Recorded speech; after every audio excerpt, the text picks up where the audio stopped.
Огромен е интересот на компаниите за парите од унгарскиот кредит. Министерката за финансии обзнани дека од најавените 250 милиони евра кредит побарале компании од различни сектори, а досега од Развојната банка префрлени се 84 милиони евра. И првиот човек на Стопанската комора вели дека интересот на компаниите е еднаков на големината на кредитот кој што се нудеше. Меѓутоа сегашната реална состојба говори дека два пати е поголема побаровачката од парите што се на располагање.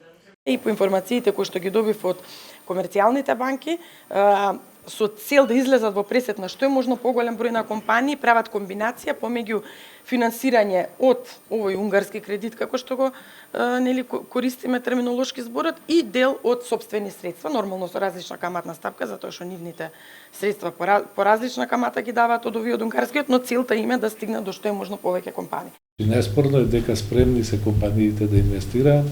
Неспорно е дека е поволна каматната стапка, али најзначајно е што е рокот на враќање долги години. Кај банките даваат приближно блиски камати на успешните компании, али должината на враќање на кредитот беше силен мотивационен фактор да луѓето што имаат инвестициони активности се свртат и побараат средства. Тоа ја подигнат побарувачката.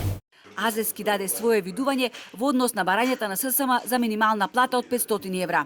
Лично јас сум бил секогаш да биде минималната плата според критериуми утврдена на највисоко ниво.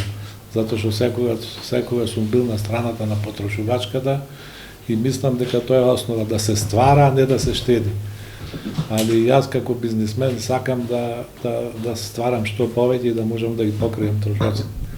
Така да ја поддржувам таа иницијатива, имаше таква иницијатива и од страна на ова, меѓутоа ако тоа го покажат пресметките. Осврнувајќи се и на случувањата на глобално ниво, Азески рече дека тоа создава несигурност што е смртна рана за бизнисот, а особено за малите економии како нашата. И Европа се наоѓа во тешка ситуација, затоа ние мора да ги запалиме црвените светла и да бидеме предострожни, зашто владата веќе превзема мерки. Стопанската комора и владата договориле два големи проекти. Едниот за враќање и спречување на одливот на мозоци од Македонија. Се работи на поттикнување на економската активност во државата за да може да се задржат младите. За таа цел се вршат сериозни реконструкции во образовниот систем и возобновување на институтите и нивно подигање на повисоко институционално ниво. Вториот проект е реализирање на програмата за извозна промоција и меѓународно афирмирање на компаниите.